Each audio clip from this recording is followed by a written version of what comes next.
¿Por qué la escoliosis genera artrosis? Eso ya es una primera afirmación, es decir, estábamos hablando de la escoliosis y la artrosis, pero ahora estamos viendo que la escoliosis realmente es la que llega a generar la artrosis. Es un binomio indisoluble, es decir, una persona que tiene escoliosis a medio o largo plazo va a padecer artrosis. Pero uno puede tener una artrosis sin tener Eso escoliosis. es. La artrosis Eso es. puede, digamos, generarse por diferentes procesos y uno de ellos es la escoliosis. Ya veremos que deriva la artrosis del estrés mecánico que sufren las articulaciones. Pero si acaso nos adentramos un poquitín más Súper, y vamos. así ya también hablaremos de este tema de la artrosis en relación a otras articulaciones más allá de la columna vertebral.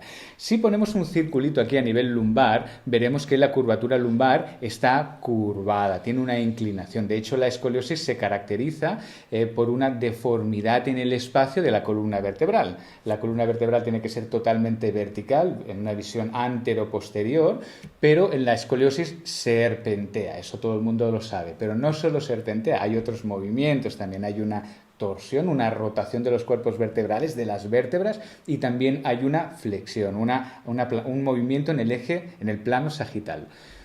Nos vamos a centrar en las inclinaciones, en este serpenteo que genera la columna vertebral con la escoliosis, porque este es el movimiento que es capaz de generar la artrosis.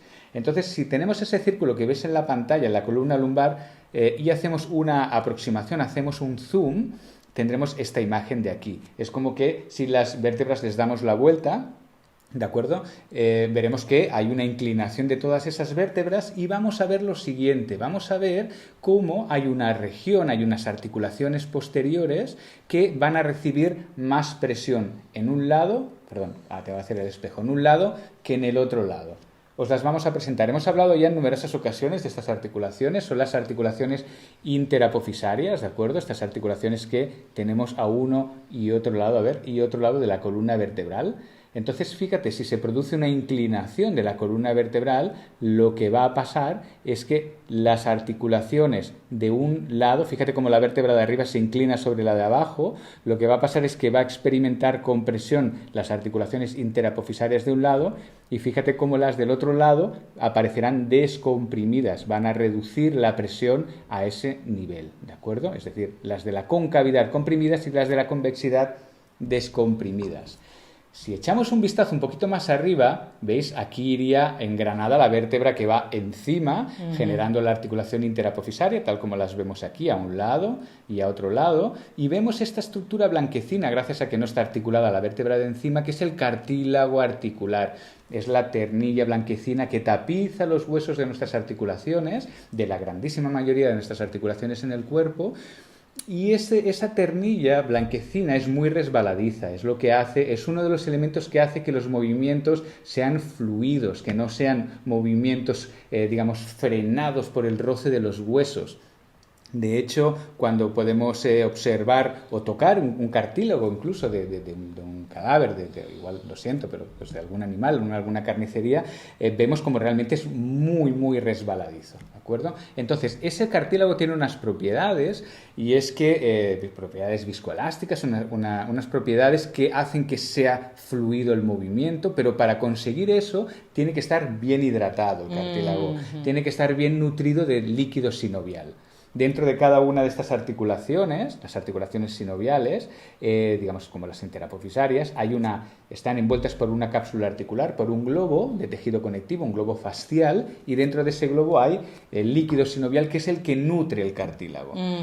¿Qué es lo que pasa? Que para que se pueda nutrir el cartílago articular tiene que recibir momentos durante el día en el que esté descomprimido. ¿De acuerdo? Es decir, cuando tú comprimes el cartílago, el líquido que hay dentro del cartílago se expulsa al espacio que hay entre las superficies articulares. Es como una esponja llena de agua, empapada de agua. Si tú la presionas, ¿verdad que el líquido saldría hacia afuera de la esponja? Pero si estuviera en un rebaño, en un cuenco, tú la comprimes, el líquido se expulsa, pero si la descomprimes, el líquido vuelve dentro de la esponja. Lo mismo ocurre con las articulaciones. Con las sucesivas compresiones y descompresiones, el líquido sale de los cartílagos y vuelve a entrar. Y cuando vuelve a entrar, entra más nutrido porque hay una membrana, la membrana sinovial, que se encarga de estar constantemente creando líquido sinovial regenerado para ir hidratando precisamente los cartílagos, nutriéndolos, y además el líquido sinovial sirve como lubrificante para conseguir que el movimiento sea todavía más fluido. Qué buena imagen, me encantó lo de la esponja, súper, sí, ¿Verdad? queda muy visual. Queda sí. muy visual. Pero ¿qué es lo que ocurre? Si estamos en una situación crónica en la que hay articulaciones que están comprimidas durante el tiempo, no van a haber esos espacios, o van a haber muy pocos espacios en los que esos cartílagos van a volver a nutrirse, van a absorber líquido sinovial para hidratarse de nuevo, van a tender a deshidratarse porque están todo el tiempo comprimidos, como los que tenemos aquí en la escoliosis, en ese lado de la concavidad que vemos en la columna vertebral. Y esa compresión constante con el tiempo no solo va a deshidratar los cartílagos articulares, sino lo que van a hacer es degenerar los cartílagos articulares. Van a empezar los cartílagos a desestructurarse internamente, a empezar a crear fisuras y grietas, a adelgazar la capa de cartílago, y poco a poco se va a ir instaurando un patrón degenerativo en la articulación. No solo se va a degenerar el cartílago, sino se van a deformar las articulaciones, tal y como vamos a ver a continuación en la siguiente imagen. Esto es una imagen lateral de la columna vertebral, de tres vértebras con sus discos intervertebrales, y esta sería la zona donde están engranadas las dos vértebras, en la parte posterior. Ahí estaría la articulación interapofisaria, solo vemos la de un lado, ¿verdad? La del otro lado queda oculta. Pero en un proceso degenerativo, lo que va a ocurrir es que esas articulaciones, tal como vemos aquí en esos círculos, van a deformarse. No solo deformarse, que esto es la artrosis, sino el cartílago por dentro estará degenerado. ¿De acuerdo? Entonces suelen ser articulaciones dolorosas, porque las articulaciones interapofisarias están muy ricamente inervadas. Entonces, cuando se producen estos procesos, la persona con una escoliosis degenerativa, con procesos degenerativos en la columna, va a experimentar fácilmente dolor. Y artrosis no por escoliosis, sino artrosis de columna, ¿qué común es? O sea, realmente tú... Sí, es muy, muy común. Ahora mismo no tengo los datos estadísticos, pero es algo muy frecuente, porque la artrosis puede generarse por diferentes factores, y hay factores agravantes, y aquí entraríamos ahora en desplegar un amplio abanico de posibilidades, dentro de cada una de las cuales tendríamos que profundizar, pero así, a grandes rasgos comentar. Primero, evidentemente, todo lo que supone sobrepeso supone excesiva estrés mecánico sobre las articulaciones, un incremento en la compresión articular, no solo de los cartílagos articulares de la columna, sino de las extremidades inferiores, cadera y rodilla. Después hablaremos un poco de esto. Después, cualquier alteración posicional, cualquier alteración de las curvaturas de la columna vertebral también va a generar artrosis a medio o largo plazo. Es decir, la escoliosis, por supuesto, lo estamos viendo, lo vemos claro, pero también si se produce, por ejemplo, una hiperlordosis lumbar o cervical, ese incremento de la curvatura también va a incrementar la presión de las articulaciones interapofisarias lumbares. O bien, si hay un punto de inflexión, es decir, el sacro muy horizontalizado respecto a la última vértebra lumbar, se va a focalizar el proceso degenerativo en el nivel lumbo-sacro, L5, S1.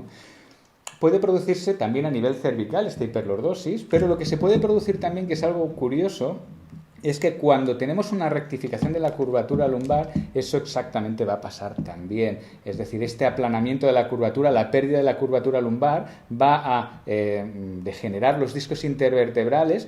Esta degeneración de los discos va a hacer que se pierda grosor en los discos intervertebrales, y esa pérdida de grosor va a generar un incremento de carga en las articulaciones interapofisarias, haciendo que a largo plazo se instaure un proceso artrósico también en la columna lumbar. Es decir, cualquier alejamiento de los segmentos corporales de la línea media, de la postura ideal, va a tender a generar un proceso degenerativo articular. Cualquier alteración en la correcta alineación de las piernas va a concurrir en ese tipo de problemas, un problema artrósico, sobre todo en las articulaciones de carga, en las extremidades inferiores. Y en las extremidades superiores, donde es más frecuente ver artrosis es en los hombros. Pero eso es otra película, viene más por un desbalance muscular debido a determinados procesos que ahora nos alargaríamos mucho para Gracias, pero es muy común, es mucho más común de solamente la escoliosis. Eso es, muy común. Sí, total. Gracias.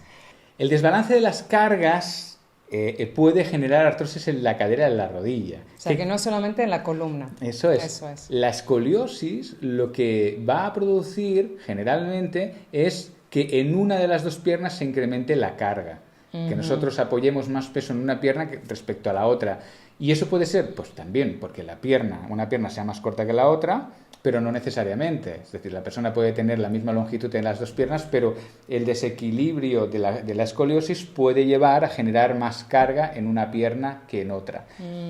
El otro día Silvia Soriano, nuestra, digamos, colaboradora que está encargada del curso de suelo pélvico embarazo, me preguntaba si estábamos en un live y decía, bueno, ¿y cuál va a experimentar artrosis? ¿La pierna larga o la pierna corta? Me hizo un examen ahí en directo. Pero la probaste, ¿eh? Bueno. Y depende de donde la persona genere la carga, es decir, no siempre que hay una pierna más corta la persona va a generar más carga en la pierna corta, sino puede estar generándola en la pierna larga, ¿de acuerdo? Entonces, ese incremento de presión en una de las piernas, pongamos en este caso que sea la pierna corta, lo que va a hacer es generar un estrés mecánico, tanto en la cadera como en la rodilla. Entonces vamos a poder generar un proceso degenerativo en la articulación de la cadera. Fijaros la diferencia entre esta cadera, todos los bordes están muy pues bien redondeaditos, todo está bien, la cabeza del fémur también está redondeadita, pero fijémonos aquí cómo realmente hay esa deformidad esquelética articular característica de la artrosis.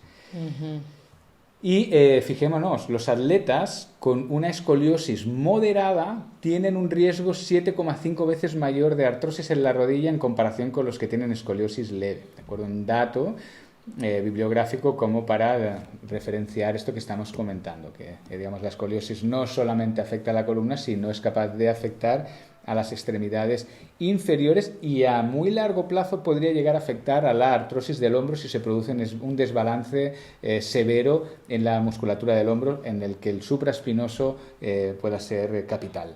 El supraespinoso y el desbalance entre el trapecio superior y el dorsal ancho. Pero esto es un tema más de cadenas musculares.